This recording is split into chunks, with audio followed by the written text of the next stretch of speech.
Well, good evening. It's Two Tips. Uh, it's Johnny Buffalo Adventures. We're live. We're going to talk about sports betting, uh, especially since this last weekend during the AFC and NFC games.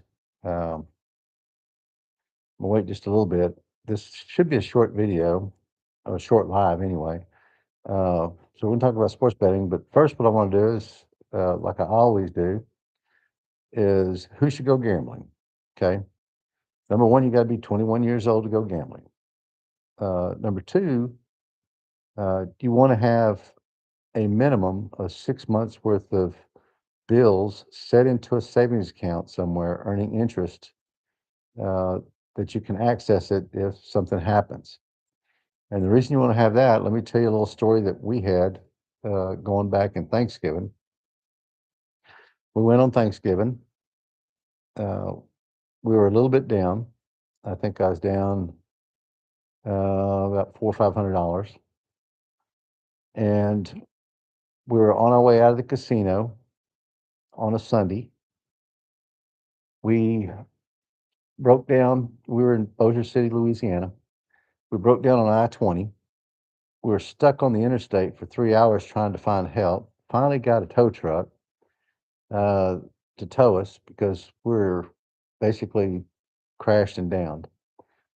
We tried to call the police to come out to help us because we were on the side of the road on I-20, uh, but police never showed up during that 3 hour period to help us out. So the tow truck itself cost us $300 to tow it to the nearest Firestone, uh, which was the only thing open.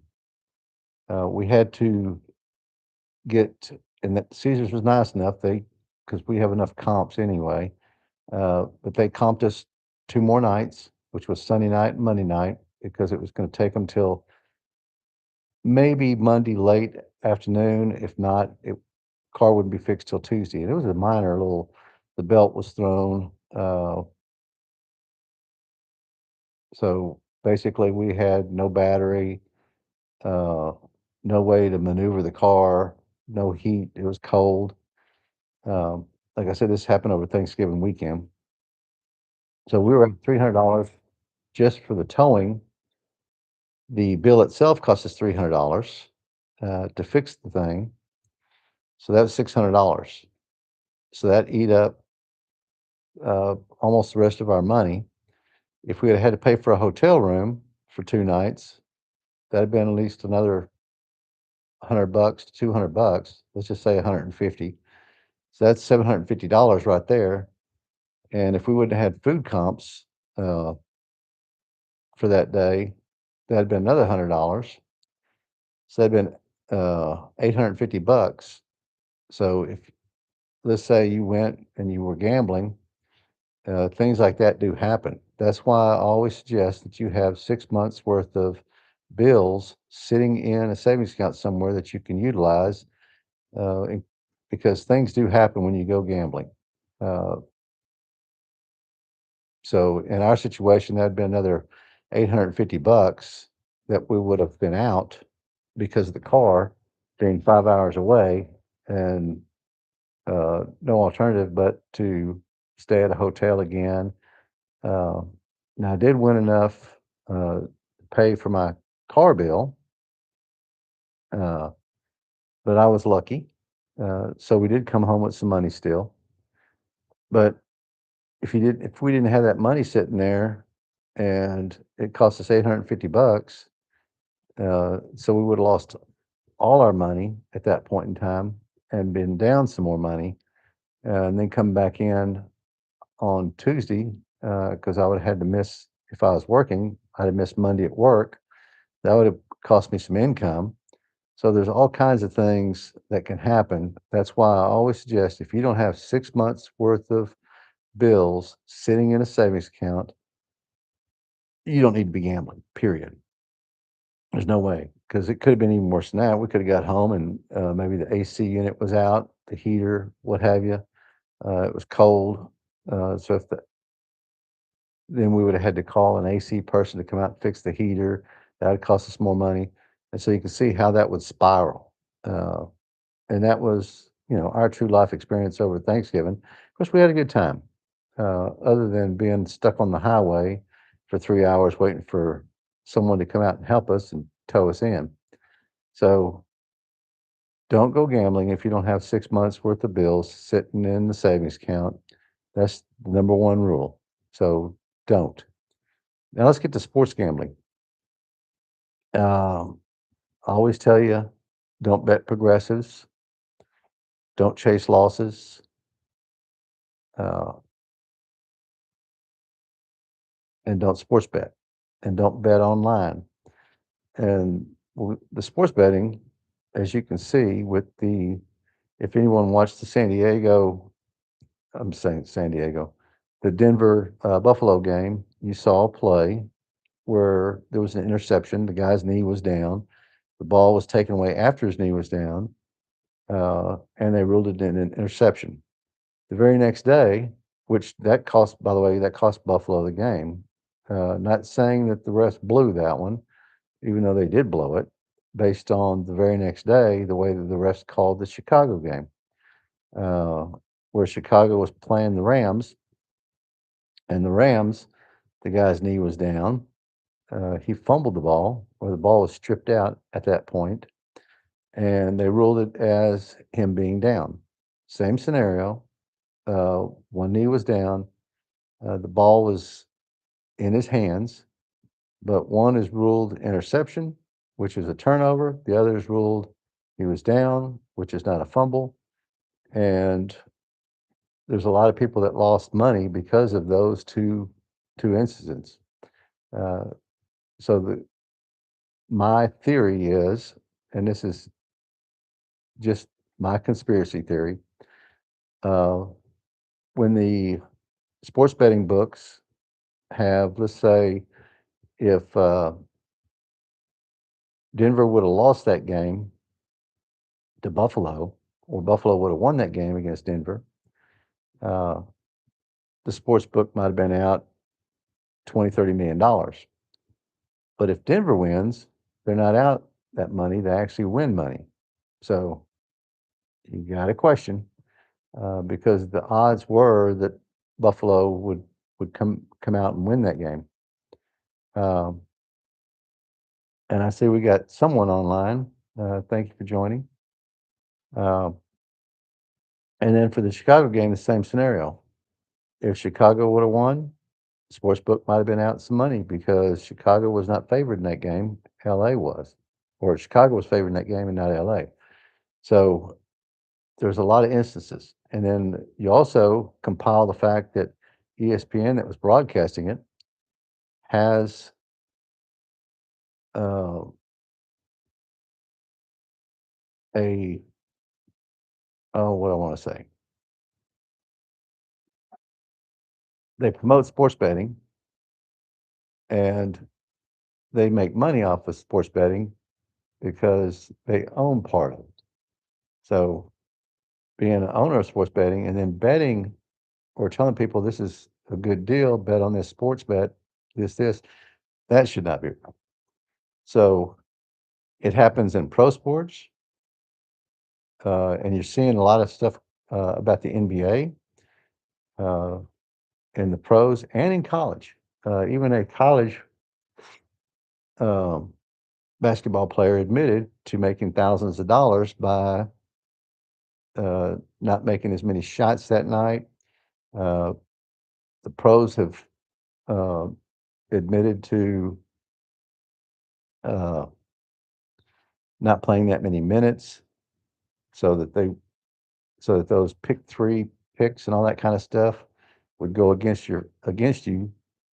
So the only people making money would be the one knowing that they wouldn't take that many minutes out there, so they wouldn't achieve one of those three, and so you wouldn't get paid. And so, unless you had insider information, you're not going to know that. And so it's starting to come out. So you don't want to bet on pro sports of any kind: football, basketball, hockey, baseball, and you don't want to bet on college sports because we're finding out the same thing is happening there.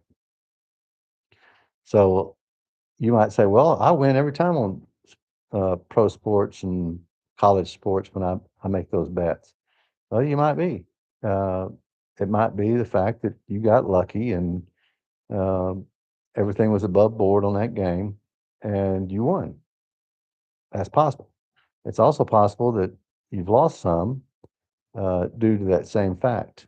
So that's why I think actually what needs to happen is Congress needs to step in and eliminate sports betting in pros and in college in every sport.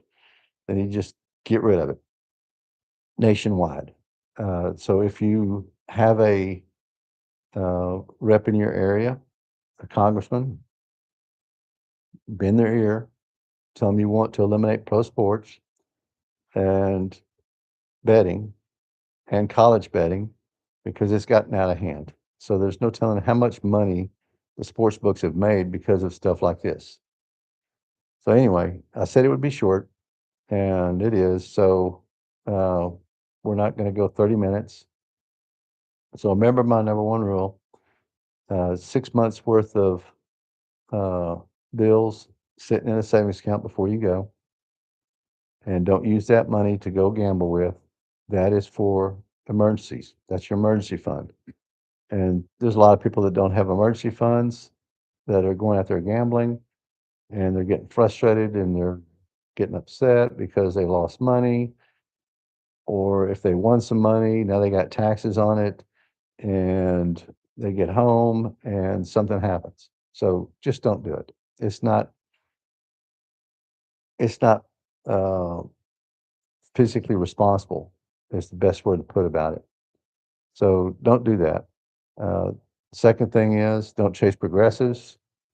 Um, we talked about a little bit about progressives and what happens to machines when the progressive isn't paid out, where that money goes. And we talked about that last week, and we'll talk about it again some other time.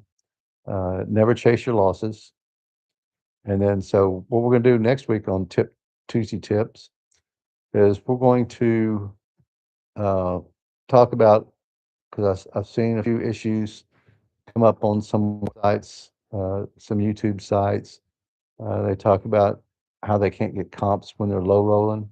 So I don't know what they consider low rolling. That's just bringing $100 into a casino or $200 or whatever. But we'll break that out and talk about it next week.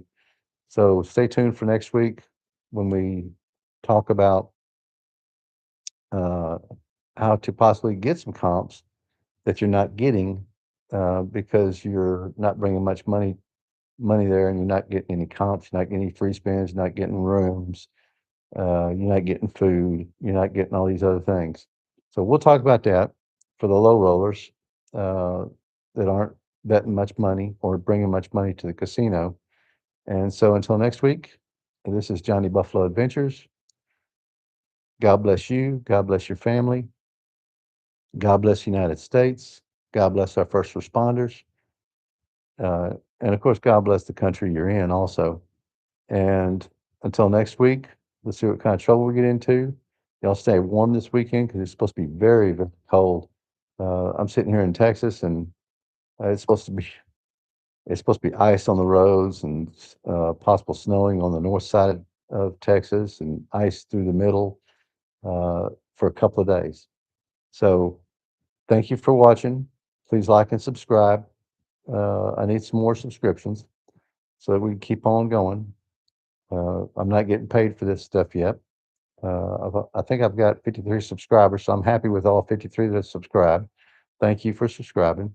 Ring the bell so that maybe the next live stream next Tuesday, we can you can get on and we can talk about getting comps next Tuesday on my Tuesday tips. And if you want to leave some comments, what we're thinking about doing also sometime later on this year, of course, we've got some health issues through the family. So I do need your prayers for our families. Um, but we're talking about maybe my wife, who is um, a makeup artist, coming on and maybe doing some Monday makeup tips for you ladies out there, or men if you wear makeup, and she'll guide you through that and help you with that. So if you'd like to see that, uh, then leave comments, and if we get enough comments about yes, let's do a makeup Mondays with Mindy Sue. Y'all would like to see that, and she can go live or she can do it uh, standalone video or whatever we can do. So until next time, thank you and God bless you for subscribing. And that's it. We'll see you around the corner.